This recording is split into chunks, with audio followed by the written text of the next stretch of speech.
Good afternoon, councillors, members of public officers. Welcome along. I declare this meeting open. Under announcements, my additional expenses for the month were fuel, $66.98. Councillors, immediately following the meeting tonight, I'd ask that you just stay behind for two confidential matters I just want to discuss with you. That'd be gratefully appreciated if you could do that. Won't take long. Declarations of interest. Councillor Steck declares a financial interest in 1043 and a impartiality interest in 1042.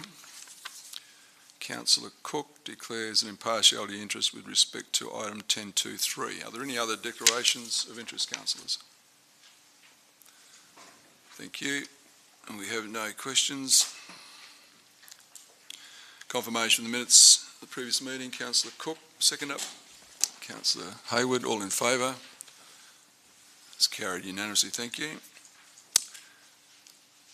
We have the Audit Committee minutes on the 3rd of November. Someone prepared to move that? Councillor Miguel, second up. Councillor Cook, all in favour? That's carried unanimously, thank you. Are there any petitions, councillors? We have requests for presentations tonight. Mr. Ross Underwood from Planning Solutions seeks approval to speak to item 1043. Those who agree to that, please indicate. It's approved. Is Mr. and Mrs. Batiga in the room? Jacinta Thompson in the room? Yep. Jacinta wishes to speak to item 1023. Those who agree, please indicate. That's approved. So when we get to the item, I'll invite you up. So, method of dealing with the agenda. Coming out for discussion tonight, councillors, is 1023, 1043, 1042 now, 1043 I mentioned, 10. That's no problem. Any further items that anyone wants to raise? Can I have someone move the bulk? Councillor Cook, Councillor Hayward, all in favour? That's carried unanimously. Thank you.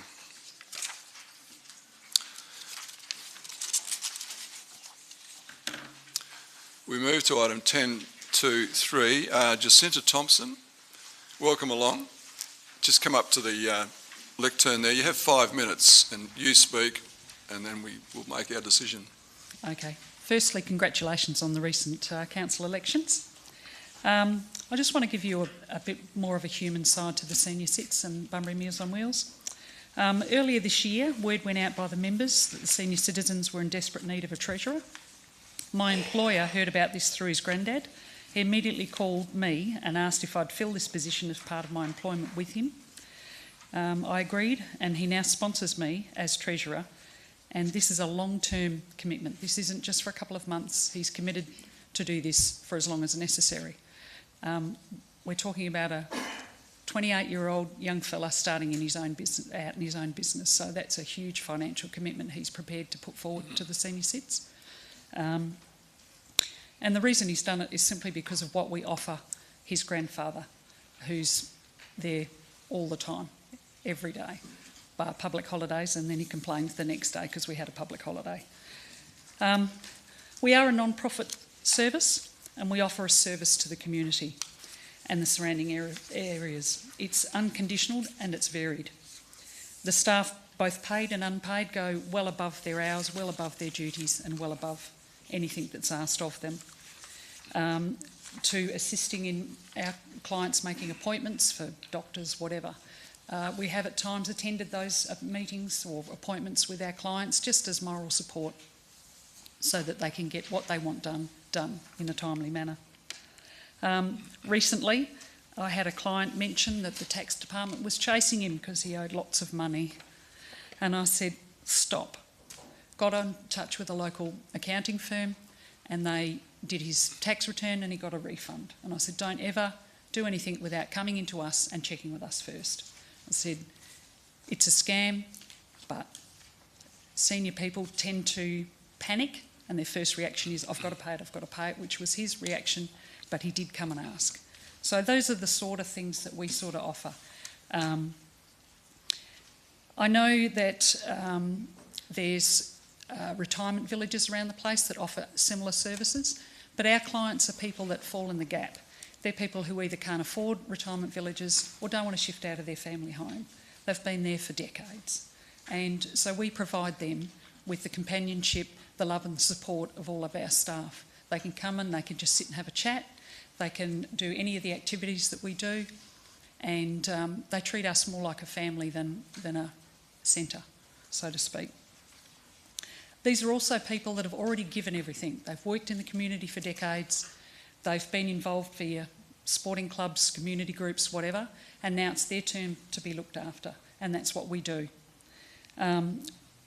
We have tried self-funding, but unfortunately it's very difficult, because in these times the elderly are usually not on huge incomes and money's a priority. So we try to keep things as little as we can. We're very, very keen on a working group, because we want to keep the centre open.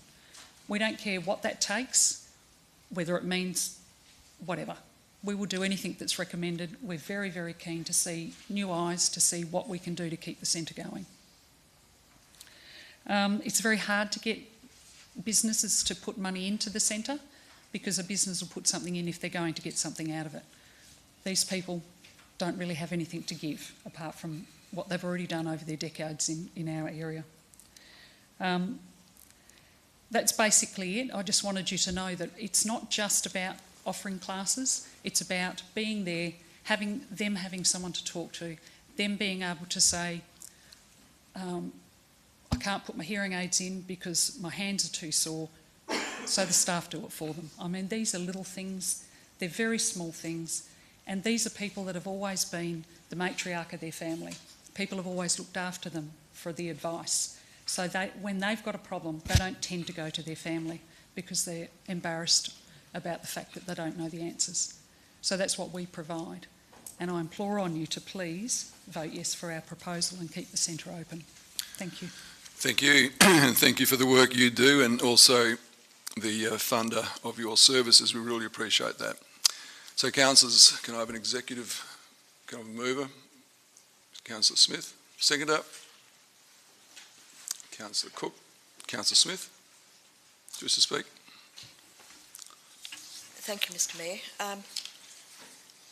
I don't really wish to say much other than to implore the councillors to support this. What sort of city would we be if we don't support and look after our senior citizens? I think the fact that there's going to be a working group in place to help see if we can put them on track financially is a good way to go.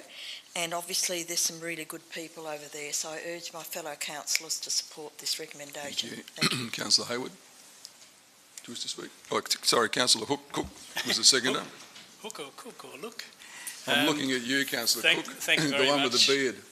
Councillor Smith has summed it up pretty well. I mean, I'm a great friend of the Seniors Centre. I have been for over 6 years, and I implore you also to vote in the affirmative for this. There is a cash grant as part of this, but there's also a working group to look towards the future. So this is not a backward-looking move, this is a forward-looking move, so I urge your support. Thank you. The speakers against. I'll put it. All in favour? That's carried unanimously. Thank you. 10.4.2. Someone prepared to move that? Councillor Cook. Seconder, Councillor McCleary. Any debate on this? I'll put it. All in favour. That's carried unanimously. Thank you. 10.4.3, Councillor Steck. Thank you. Mr Underwood, just welcome to you, Ross. Thank you, Mr Mayor and councillors. Now this is of course in relation to the proposal for a change of use for the tavern at the Homemaker Centre. Council may be aware that this was approved almost 3.5 years ago, back in May 2014. What we are seeking is a reapproval of that approval. Under planning law, approvals that are granted expire after a 2-year term if they are not acted on. And for commercial reasons, our client didn't progress the original approval that was granted by council. So we are required to approach and to apply for and obtain approval for this tavern, which has already been approved. We're converting an existing tenancy that used to be used for the Plunkett offices at the Homemaker Centre to provide for a tavern for around up to 300 or so people. It will be providing meals in a dining area and al fresco area and serving breakfast, lunch and dinner together with a drink, of course. The Homemaker Centre employs around 1,200 people or so, and the primary target or the people who will benefit most out of this tavern are the people that work at the Homemaker Centre. The proposal did go out for public comment. There were 59 submissions that came in, which were in support of the proposal, and they were put in by people who work at the Homemaker Centre and the surrounding areas. The comment that was made by the people that put in the submission was that they were looking forward to having a place to come to have a drink after work and to socialise with their workers and colleagues. Ladies and gentlemen, this is a fairly simple proposal. It's something which will benefit the Homemaker Centre. There are no real downsides to it. I will briefly mention some of the things that come up when considering this kind of tavern and other type of proposals is, of course, antisocial behaviour. And I do want to briefly comment on that. This tavern is located centrally within the Homemaker Centre, so we don't adjoin any other properties. And of course, being one large landholding, it's in the landlord's and our client's interest to make sure that patrons look after themselves and act responsibly. After all, if the tenants of the Homemaker Centre are displeased, then we may be at a loss in having tenants move out and seek safer premises elsewhere. So it's certainly not in our interest to let that happen. So in saying that, this is a proposal which Council has already granted us approval 3.5 years ago. It's a proposal that would support the workers at the Homemaker Centre who have somewhere local that they can go and grab a drink and a meal. And it's been a proposal which has been supported through the public consultation period by the workers in the Homemaker Centre. I look forward to the Council's deliberation on this matter and look forward to receiving an approval. Thank you very much. Thank you. So I'm prepared to move this. I have a question first, please, if that's okay. Yep, Councillor Steele. I only have clarification what Mr Underwood said, that it had already been granted with no change, but previously it was different, that there was going to be no restaurant, and now it has changed that there is going to be a restaurant. Can I please confirm that? Sure. CEO. Through Mr Mayor, I'll defer to perhaps the Manager of Planning and Sustainability or one of his senior officers. Thank you. Just to confirm, the tavern licence would require the serving of food, so there will be a restaurant dining area component. That's correct. Is that different to what was considered 3.5 years ago? Your Worship, the tavern application hasn't really substantially changed. Of course, things evolve, and the Homemaker Centre has, so it's not the exact same floor plan, but a tavern licence, as you'd appreciate, is a fairly standardised thing. Yeah. So no significant change other than, say, some architectural feature. Thank you. So I'm prepared to move. Councillor Hayward, is there a seconder? Councillor Cook. Councillor Hayward. Thanks very much, Mr Mayor. I think we did approve this 3.5 years ago. I think for commercial reasons it hasn't been acted upon, as we've heard tonight. I think the reality is that it is a use that is able to be used in that spot, and I think that in terms of, again, just following the logical process, that it's their right to be able to develop their land as they see fit, and given we've already approved this previously, I think it really should just be go straight through. So I just encourage us all to support it. Thank you. Thank you. Councillor Cook. No, thank you, Mr Mayor. Speaker against? Councillor Smith.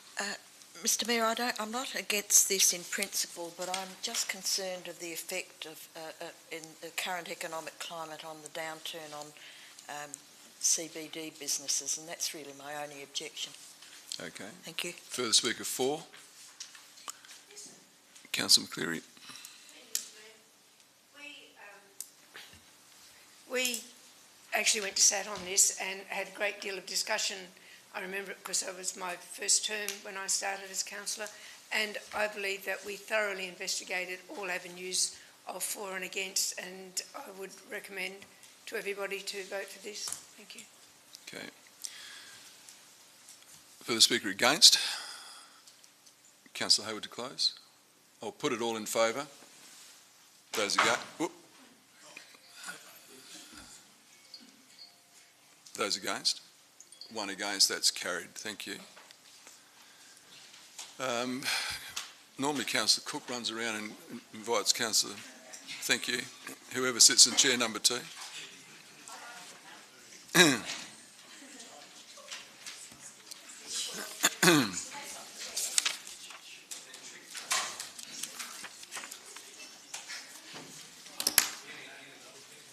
Thank you. Councillors, we now move to item 12.1. Councillor Kelly.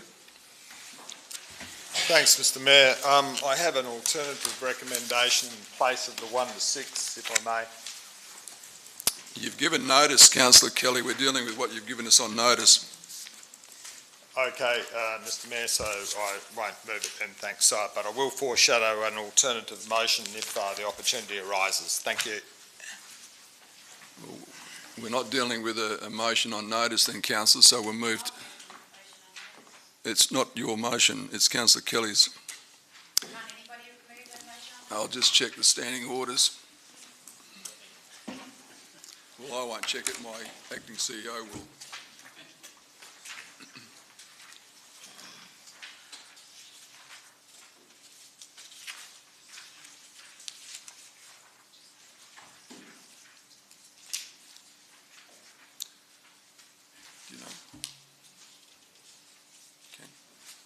Mr. Galinsky might help the acting CEO. Yeah, sorry, Mr Mayor, if I can, the standing orders due and the CEO, I'm sure, will confirm this 7 days notice of a motion on notice is required. Yeah, that's my understanding. But the question is, does the person that puts the motion on notice have to move it, or can another councillor move it? Through you, Mr Mayor, the standing orders, I believe, are silent on that matter. Okay. Okay. No, but in that case, I'm ruling that this matter cannot proceed. You can disagree with that. Mr Mayor, can I just ask whether or not another councillor can move the executive recommendation which is in there? No, Councillor Kelly. We're dealing with the motion on notice. We can deal with this in 2 weeks' time. If I'd invite you to liaise with the CEO and go from there. Councillors, I think we're done for tonight. Do you have some urgent business, if I can, please? Urgent business? Yes, it's something that was brought to my attention at 4 o'clock this afternoon, so I haven't had time to do anything. You haven't had time to talk to me about it either, Councillor Steele? No, because I've been dropping my daughter at TAP, picking her up from basketball, going to a briefing, and then coming straight into a What's meeting. your urgent business? It's about the toilets at the VAT. I've just been sent photos from Jenny about the 2 singing toilets. The more expensive ones are blocked. So my motion and notice will be that we look at putting portable toilets in there as soon as possible.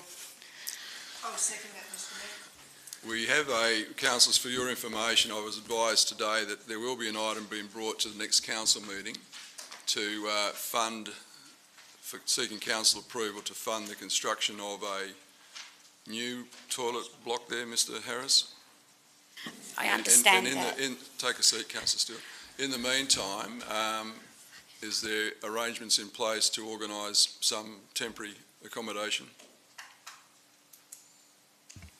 Through you, Mr Mayor, we're got the item coming up. We're looking at what we can do to improve the existing Exel loos or singing toilets down at that location to make sure they're perform better function than what they currently are. Okay. A question, please, Mr Mayor. Sure. Do you anticipate what time, how long that would take? To build?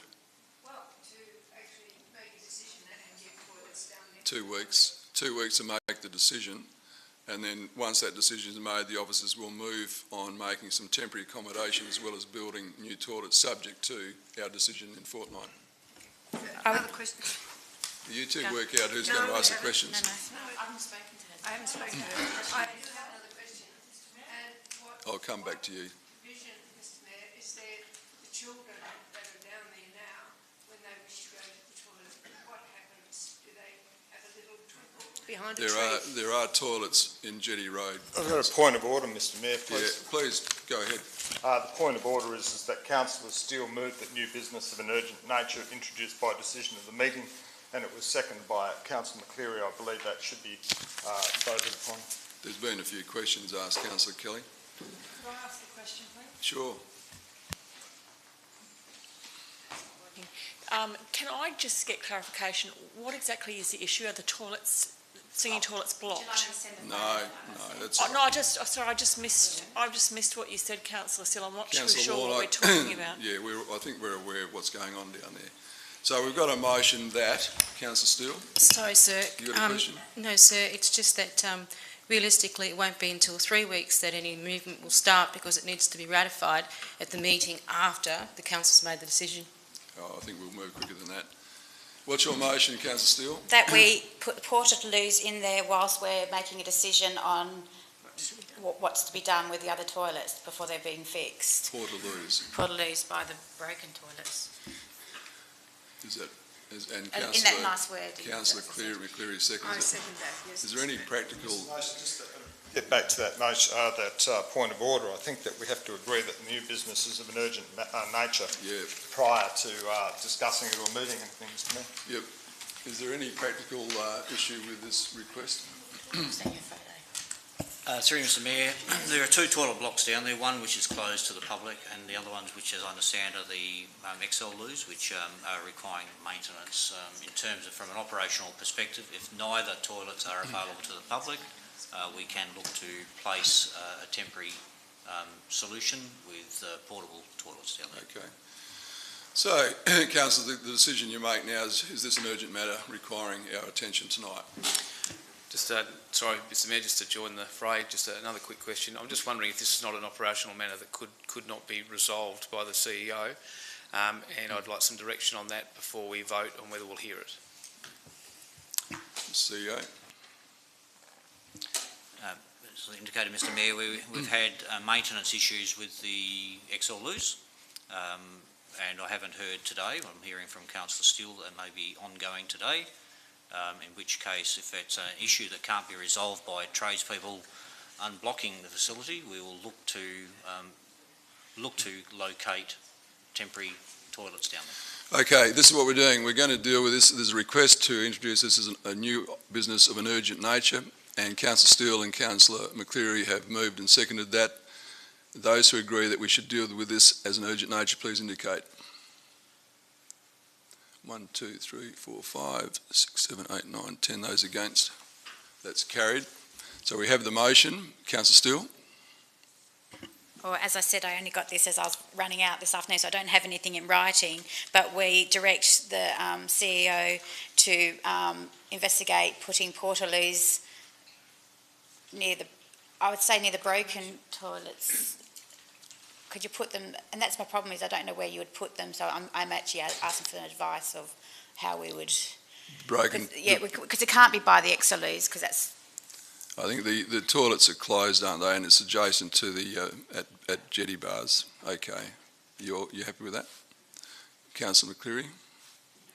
Mayor, I think it's very important that we do get some portable toilets down there, because the children, especially this time of the year, they cannot hang on. They need to go to the toilet straight away. You've got the VAT 2 down there. People are running into their toilets, and that's not a solution either. So for the city to come up with 2 portaloos down there somewhere, be it in Jetty Park or wherever, that would be most accommodating for the families down that way. Thank you. Thank you. CEO just seeking a point of clarification. CEO? Through you, Mr Mayor, I guess I'm just wondering if I'm directed to place toilets there when we fix the toilets tomorrow. I'm sure Council wouldn't want me to waste the funds of putting portable toilets there if the current toilets that are blocked can be fixed tomorrow.